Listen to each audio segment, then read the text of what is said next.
So, thank you for this interview. Thank you too.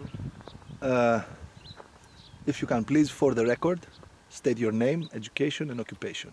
Okay, my name is Anton Phych, and my education is basic school, middle school, and occupation I am connected with advertisement. Thank you.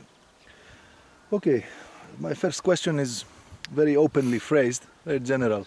Why is this war happening? This war happening because we have bad neighbor near us who is imperialistic and who is still living by the old stuff which they had in past. A little bit more specifically, I'd like to dig into the Russian narrative. The narrative of the Russian Federation about why this invasion is happening. Now they're projecting a variety of reasons, but we can mostly condense them into three categories. Denazification of Ukraine.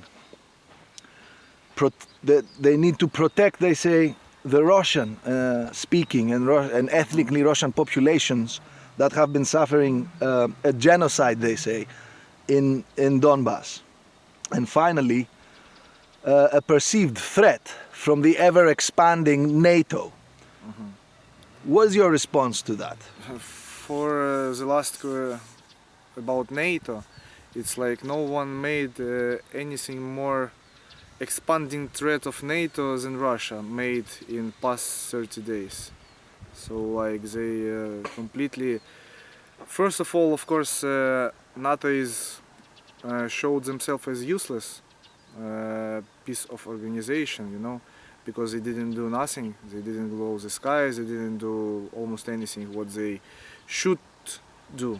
But anyway, like this NATO stuff, Russia only work on it to make it bigger, and that Ukraine in the end of the war will join the NATO or something like this, or something similar organization, let's say. About the save the Russian speakers, like I'm by myself also a Russian speaker whole life. I was born in Ukraine, and my family from my mother side, they all from Russia, but like we all live here for like last more than 40 years, let's say, even more. So like even when it was 2014, the war, the Maidan, all the stuff, and when it became like this, that we need to save Russian speakers, we need to save them and all the stuff, but I never saw that really someone trying to offend anyone who is speaking Russian. Even in so-called like Lviv city, when I was coming there, or my friends, everyone was speaking Russian, and no one didn't have any issue with this. Like no problem, no one said, oh what the fuck, why do you speak Russian, it's enemy language or something like this. Like it's not important, it's not that, doesn't have that high role in our life. Of course some politicians, they tried to bring this question like that we should have everything in Ukraine, and yes, okay, because it's Ukraine, it should be like this, like official language and everything, like everywhere, like in Spain is Spanish and blah blah blah blah blah blah. So it's okay, but like in some way some politicians bring it on too high like say level of not clarifying what they want to do, but of like trying to find, I don't know how to say it in English, trying to find some dots when they can say that Russian is useless, and like they made some videos, it was really like stupid videos, but anyway it wasn't that big.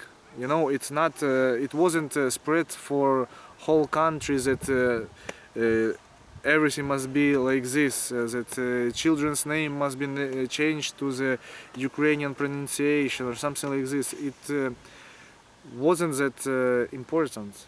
And for, like, again, like as with NATO, for now Russia made everything that every Ukrainian citizen started to speak Ukrainian, because even me, I'm trying to speak Ukrainian because I know Ukrainian, but I usually don't use it.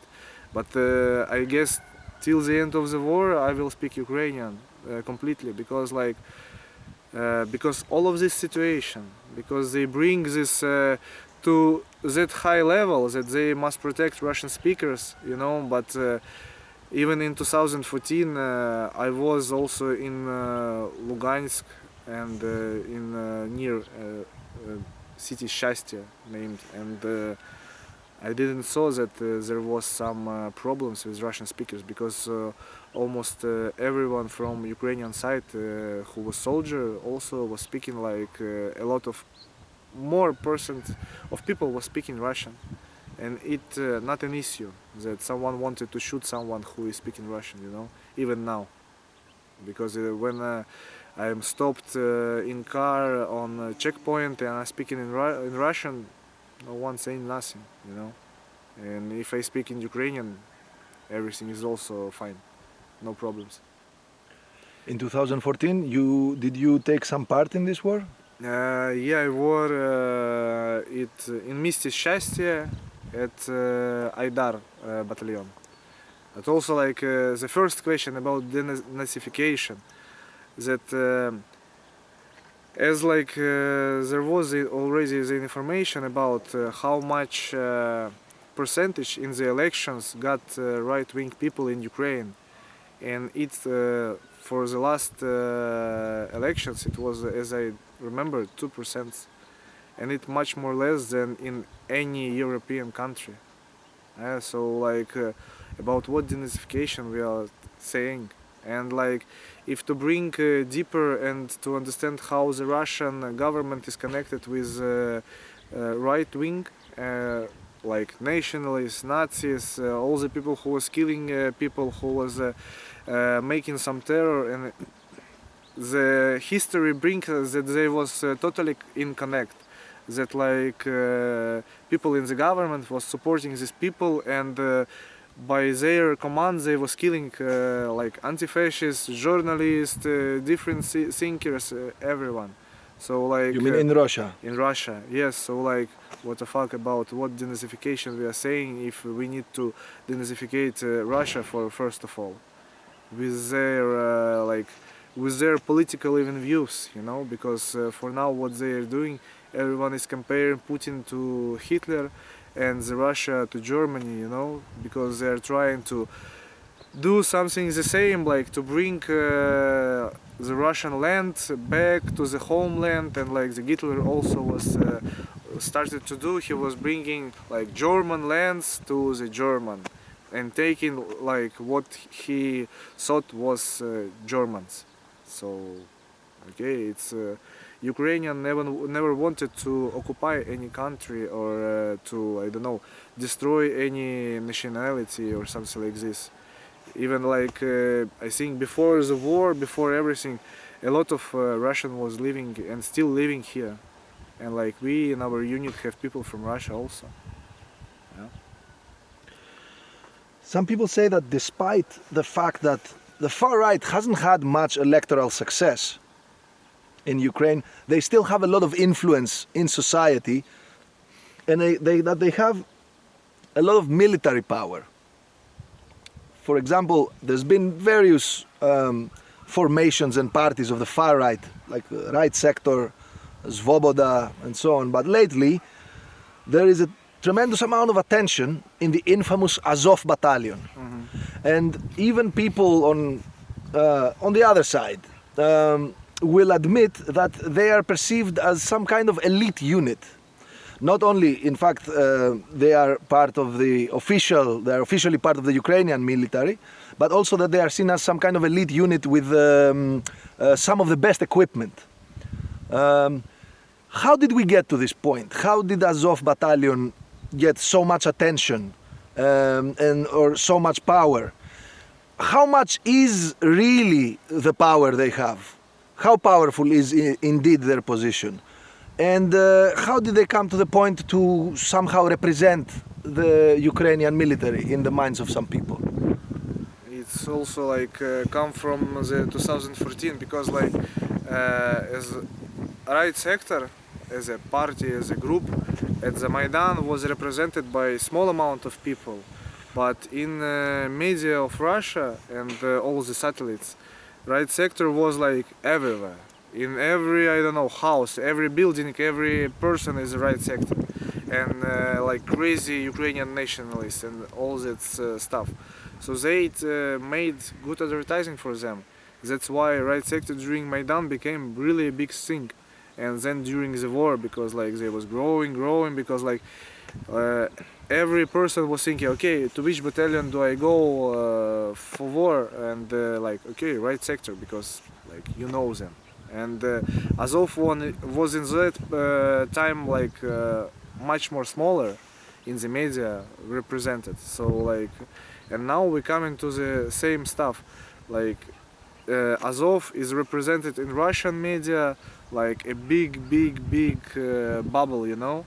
Of course they have military power, they had a military base because they also like official part of National Guard, and they like military people, a lot of them, like mostly all, let's say, who involved in the process of war and in process of their battalion. So of course during after 2014, after the war, active part at the east of Ukraine, they had grown their power and their like I don't know their surrounding, like even this previous premier minister who was the minister who was the police minister, Avakov. He was also their friend, and I think he's still their friend in some way. So like, of course, they as military people, like some other official like some military people, some battalions, they was working on making their battalion better and better.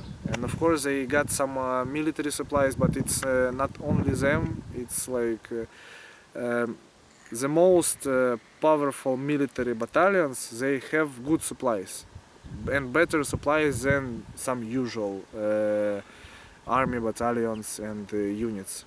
So it's in my position, it's in my thinking, it's normal, because also like for the moment when they have this Mariupol city, and they one of the like battalions who is still holding there inside the city, and Mariupol for now, as we know, almost doesn't have any building which is still unbombed and undestroyed.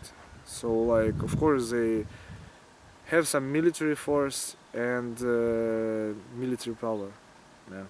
And for now, like, I don't see them in the like in this political ground. I see them only in the military ground for the moment. During the war they don't put, I don't know, this political statements or something like this. They make war, because also, as I see, a lot of them are dying each day because they are in the hottest points, you know, in the hottest cities. Okay, about the second point, and the region of Donbas and so on. Russia says that it was the Minsk agreement that was breached. That's part of why they had to invade, to reinforce the Minsk agreement. However, some people I've interviewed said that in fact the Minsk agreement was indeed breached by both sides, but probably even more so from Russia than from Ukraine. What are your thoughts on that? I didn't look on the Minsk agreement for the last time, because like for me Minsk agreement is a joke. All agreements with the enemy on this, even in previous time was a joke, because like when I went to in 2014, it was first time when they agreed on silence. It was first Minsk agreement or something like this, and bombs was still flying, people was dying, and everything was going on. So like, I don't know, Minsk agreement is just a joke from their side. Tell me about your experience in that war. Why did you choose to go in that war? Because it was a lot of fuse about this war, like what's going on, what's really going on, what's not going on, like a lot of media provocations, about a lot of media information. And I was thinking that, alright, like we have some people who also want to go and want to check by themselves to see what's really going on, like to get the information from the first view from the people who was involved in this war. And I was in the unit of the people who were natively from Lugansk city, and they was starting the war in the beginning, when the Russian people came and started to do this protest, anti-Maidan, to put Ukrainian flags out, put Russian flags in, and all these things was going on. So it was a moment from where they also started to participating in the war. Like there was starting to appear some Russian separatist checkpoints. They was attacking them and all the stuff. Then the war was going on more and more, and they was like part of this war. So like I was in at that war with the people who natively from, like, let's say, this Russian-speaking cities from Lugansk, and they was not pro-Russian. They was totally pro-Ukrainian people, and like they weren't some nationalists or Nazis or something. It was usual military people, like who become military during the war, because before they was just usual people. Doesn't have anything with military during the life. But they felt like they have to defend their community against some invaders. Yes, they felt that they need to defend themselves and their community because of invaders who came to their land, and they didn't ask for any help at that moment. You know, they didn't want that someone can come and was helping them, because there was no problem for them. And when they saw that some people with rifles, with Kalashnikovs, they stay making checkpoints, trying to break administration, city administration, secret service building, police station, and all this stuff. And when they saw that it all came to that Russian invades, like with Girkin and all that people, so of course they was working like partisans, like Ukrainian partisans. And on the third point, there is a global discourse going on, obviously, about the war, between everyone, but also within the global left. And there is a section of the global left that is quite susceptible to the Russian argumentation, particularly in what refers to NATO and the NATO expansion. And they tend to focus a lot on criticizing NATO and NATO's responsibility about provoking this war. However, I have found that there is a distinct shift of narrative, a distinctively different point of view, coming from leftists and anarchists that come from any country bordering Russia, all the way from Finland to Kazakhstan. What do you think that means? What should that tell us? It should tell us that people live in the past, like in the 70s, when Soviet Union was powerful, and the NATO after war was starting to grow, and it was this Cold War stuff. So Soviet Union was supporting left people, communist people in Europe and United States and everywhere, and they were supporting them, of course, and saying that NATO is bad, and European countries should join Soviet Union in some way, or and don't support like United States and all this stuff. You know the history, I guess. And now we have something similar. Some parties, left-wing parties, are sponsored and like working completely and closely for the last, I guess, more than 10 years with Russia. So like, and the same in that way, we have also right-wing parties who is also working for the last years with Russia, making like meetings in Moscow and St. Petersburg, I don't remember, and like they all come and make some talking, chit-chatting, and like some people from DNR, from Donbas, also coming to these meetings with the right wing and saying about what's going on in their land, you know. So like it's completely mixed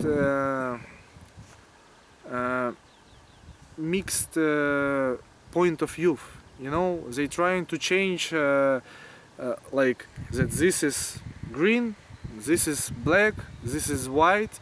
They all changing this because now if you support Russia, then you are anti-fascist. If you support Ukraine, then you are a Nazi. But like, come on, if some country invades other country, so who is making a mistake and who is making the aggression? Not the victim country, who is like, you know, it's like some kind of victim blaming in different way, you know.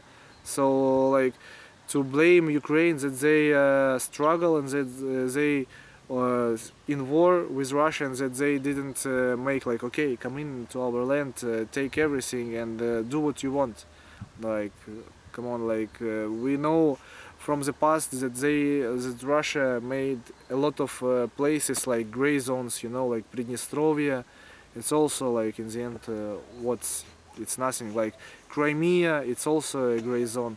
Donbass is also a gray zone where people like they live in the middle of nowhere, like officially, yeah, and they need to be someone, but it's hard for them because like officially it's totally changed.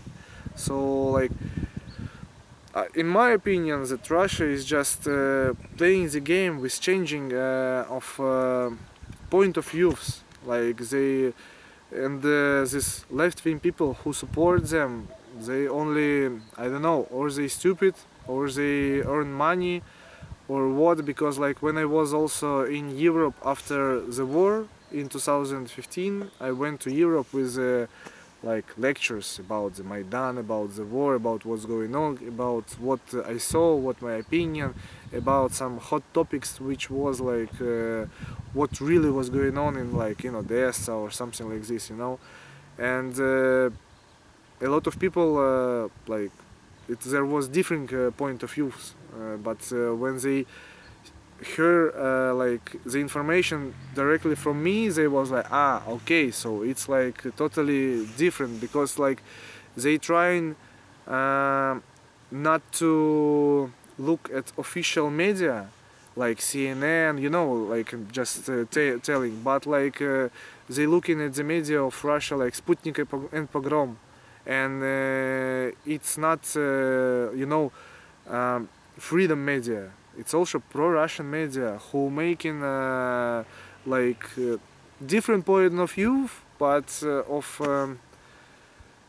pro-Russian side, you know. So and they believe to them that they are saying truth because it's like not official pro-Russian media, you know. And it's in some way it's hard to understand other people who living far away from here. Like as you said, that from Finland, from even Belarus, from everywhere, Lithuania, Poland, everyone knows that Russia is an invader, that Russian is the enemy, that Russian is I forgot the word. Imperialist? Imperialist, yes. Everyone knows this. But why we take like in German, and there could be people who like think another way. Like It's only that hard to pass a few thousand kilometers and to talk with people and live, you know, like this.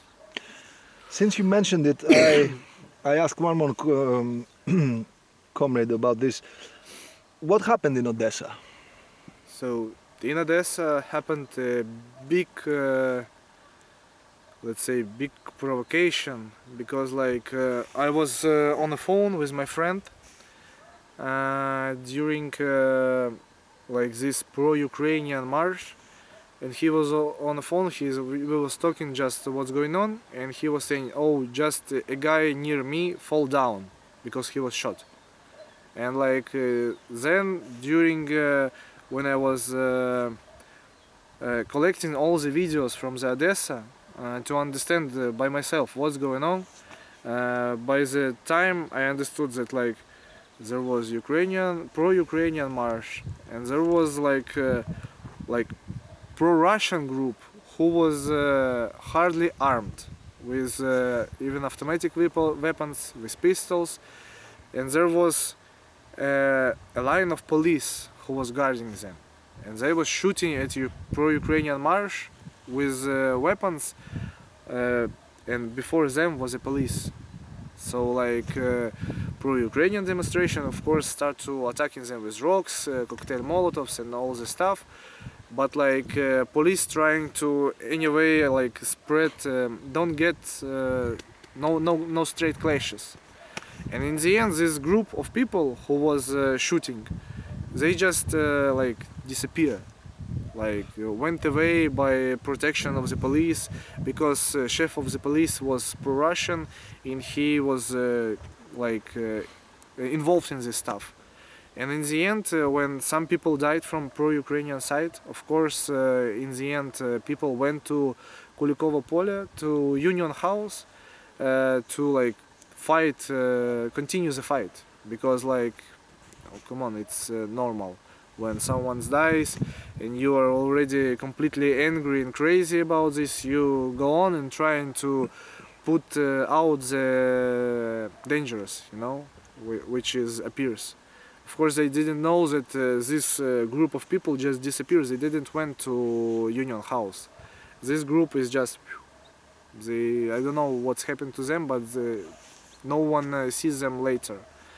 So, and the Union House, it's also needed to understand that in Ukraine, Union House, it doesn't mean that it's Union House, It doesn't mean that there is workers who is sitting inside it and working on the unions and all this stuff. It's a Union House is unions in Ukraine. It's completely different structure which doesn't work officially with the government, and don't sit just in Union House because it's called Union House, So there was pro-Russian side in this Union House.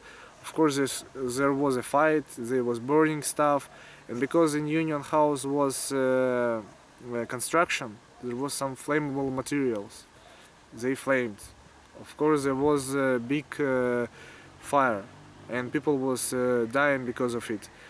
And but on the other part of the building, where was back exit, people was freely there was people standing, and the door was open, and people was leaving the house, and no one touched them. Everyone was just leaving from it freely. Pro-Ukrainian side didn't attack them when they come out from the building. They was trying to climb up to put the people down to help them, because there was this construction site, They was trying to work out to do something to help people. And of course, it's bad and shitty when people dying like this in a fire. But this, when it comes to that kind of level of aggression, when people dying from the shootings and they dying from the fire, it's in some way it's tragic. But I think that people who was there from pro-Ukrainian side, they made an effort to stop the people dying inside the house, in this Union House. And also some people who was asking people from pro-Russian side to come inside Union House, they left the building untouched because they also appear on the video. So maybe also like they understood something what's going on. Maybe they was in connection. I don't know, because it's also we can imagine anything. But I'm only like telling the story what I saw and what I heard correctly from my friends.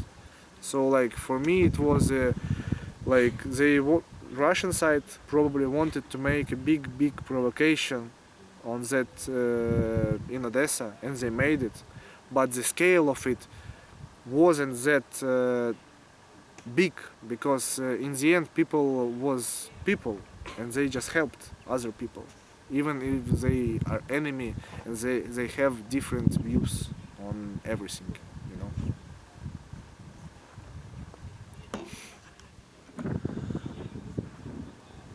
So we've been having a situation where the discourse is dominated by the presence of fascists and Nazis, as everyone is talking about Azov and this and that. But at the same time, I've been going around Poland making reportage and seeing a nationwide mobilization from Polish anarchists and antifascists. And it's all grown into this vast logistical network that gets support from all over Europe. The whole buses and trucks coming from the UK, from Spain, from France, from Germany, bringing stuff to bring them here, to Lviv, and then here, right here. And they're all doing this work for the Resistance Committee. What is the Resistance Committee?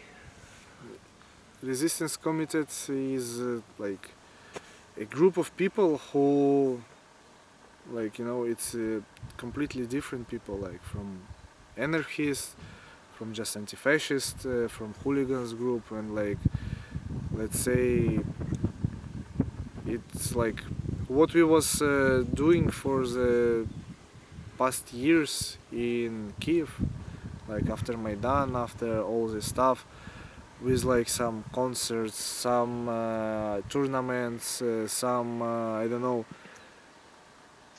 with everything what we was going through.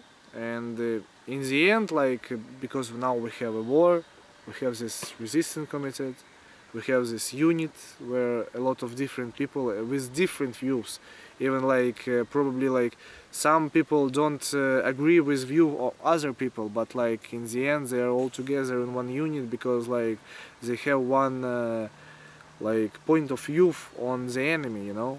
So like in the Europe the same, like there is a lot. Здоров'я, хлопці. Добре. А можна поцікавитися, хто ви і що ви тут поки робите? Ми тут сидимо і знімаємо відео, ми з тої школи.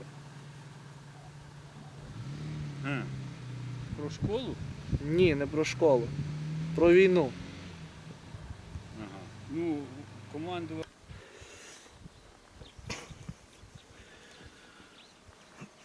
So we were saying that,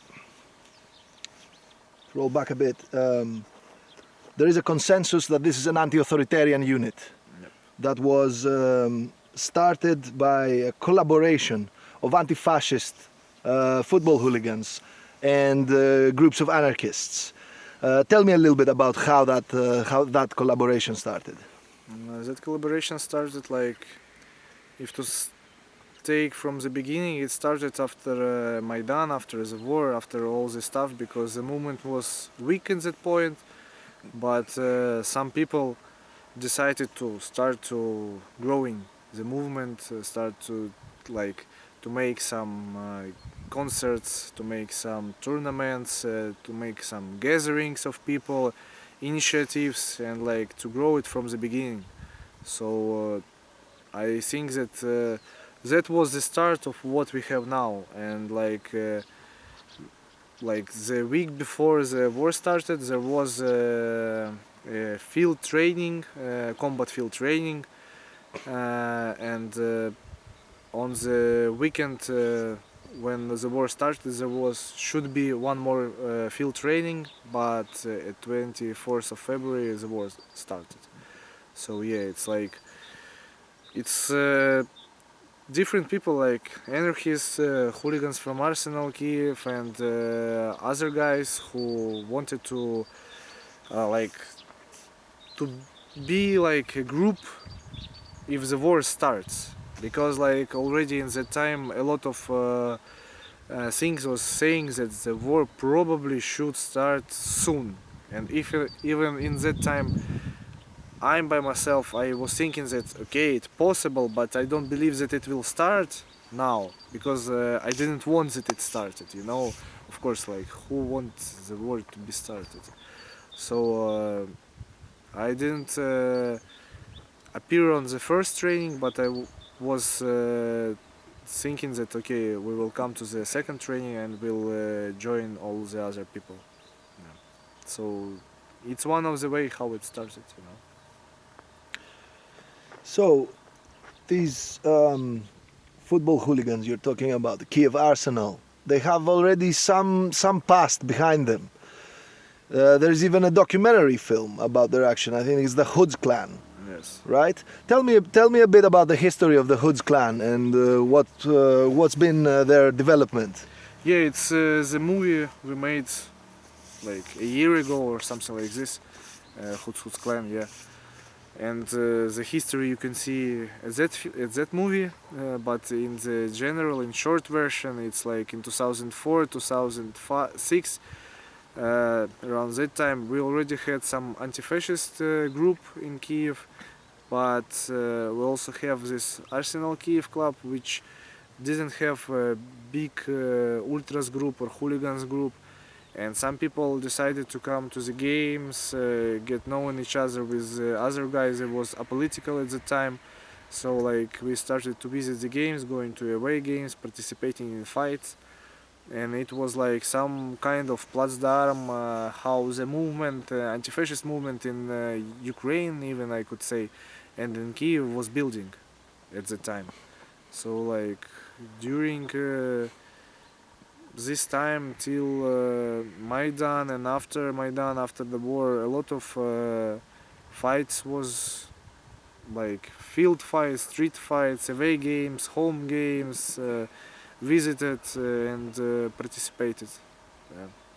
So yeah, it's like big movement in the like in the realities of Ukraine, not very big in realities of European movements, but anyway, like have their own position, like we have our own position in all like movement in Ukraine and in Europe also.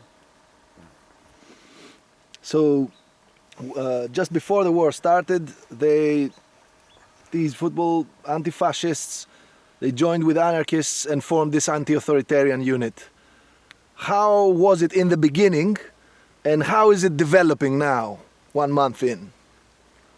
In the beginning, it was, you know, not totally clear, even in the beginning of the war. Like, even we have this group of people. Not everyone totally understood how we're gonna get weapon, where we should go, how it will work out, and everything. But also, we have like at this particular unit, we have a commander who is have military knowledges, and he is working in the military for all this time, and he's like a friend of mine, and I know him from the really past, so like it's a friend also of some people who now with us in unit.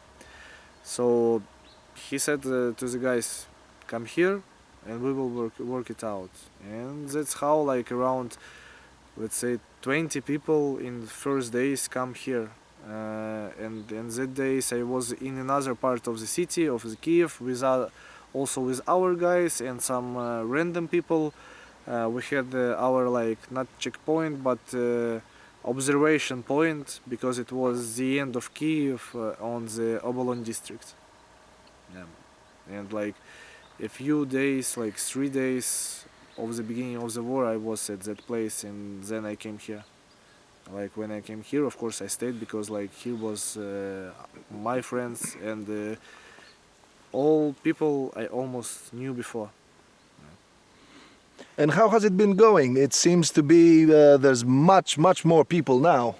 Yeah, it's now like 50 people, and it's going like much more better because like we now have we still had this time before, and we use it for training because people was not everyone knew like this military things before, so everyone was training. We have coaches who was coming and who have experience in this stuff, so we was like filling our heads with knowledges all the time. Yeah. What has been the significance of internationalist solidarity to empowering this unit?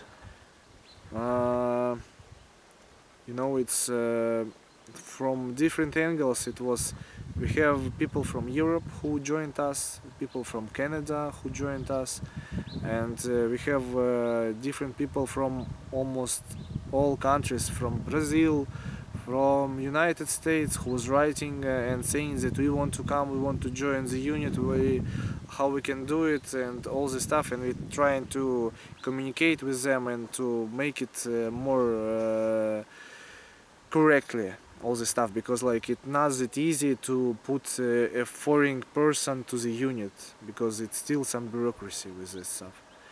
But the support from Europe is very big. Like we have now cars, it's almost enough cars for all of these 50 people. We can put everyone in car with our stuff and drive somewhere in some other place, you know, because like we have this help from our friends from Europe and all over the world who was helping us. Also, like everyone now have vests, plates, everything, equipment, all what we needed. Everyone have this. And also, like when we have extra, we help to the people who's in different military units who need this help, who like on the front line, but someone have a friend and he's saying he's in the front line, but he doesn't have nothing, only an AK rifle and nothing more. So like when we hear something like this, we're trying always to help with what is bringing to us from Europe. We give to other people also, because it's important not only to support us, but if we have a possibility, we support other people also. What are you hoping for, or let's say, what are the prospects for from now on for international solidarity and for integration of internationalists into the unit or into the logistical network? I don't know, for now it's hard to say how the war will go on, because like Russian side use like military force which is destroying everything, you know. So like if in the closest future they won't start they won't shelling like all these peaceful cities, what they're doing, I guess there will be like much more total war with them, like which will spread everywhere, because like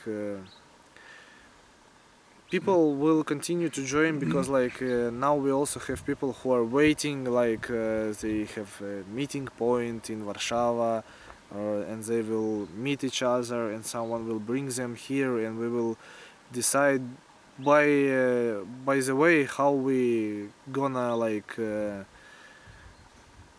work it out. But like I think that supply chain is now working very well, because like people from Europe really build a good network, and also not only supply chain, they also help for people who are running away from war, like relatives, friends, girlfriends, wives, children's, everyone. They help everyone. They finding a place to stay. They also like giving some money to live, and all this stuff. They helping with documents. So yeah, it's really important. They also have this points on the borders where they get even like just people who come into the border, usual people, not from the movement, not our friends, just usual people. They come, and when they can help, they help them. They bring them by the car to the Germany, they bring them by the car to the Poland, or where they need. So like it's really big network, it's really big supply chain, and people are really crazy. They really good, I don't know, supporters, let's say, or how to say, but they are big people from the big letter P, you know. Yeah. And finally, my standard last question is an open one and goes like this. Given everything that we have discussed in this interview, and given the broader discourse around the topics that we have discussed, what do you want to add? What do you want to say? I want to say that, like, from my opinion, as I was also always started trying to, like, to study what the conflict's about, like in different countries, not like, you know, even in Afghanistan, in Syria, with Kurds, with everyone, like in the past, in the future, in now. I was always trying to study them and like to get the information from different point of views. And I would say that like people who is anti-fascist, anti-authoritarian, left wing and all this stuff, they should really think twice, 3 times, more times, and try to dig the information, try to find persons who will give them more information. If they like really support Russian side, they need to start to digging, they need to start to work on it, on their knowledges about what was in past, what was the reality of Russia is now, how the Russian government destroying all different thinkers, opposition, politicians, journalists, everyone, and that it's not the state which is could be supported but by any human person, you know. It's just impossible, because from my understanding, I think that people are just blinded, or they're, I don't know, someone told them a lot of bullshit, a lot of things that isn't true, and they just believe it blindly. So I really wanted to like bring the idea to the people who will see this, that please like learn more, like try to dig everything, and like when you dig, when you find from every point of view, you can build your some way point of view, you know, and only then try to make this solutions, or not solutions, conclusions, yes, make conclusions in the end, and not only because your party leader, your group leader saying that this is true, we support this, we don't support that. It doesn't work like this. Like the world is changed. Yeah. Thank you very much. Thank you too.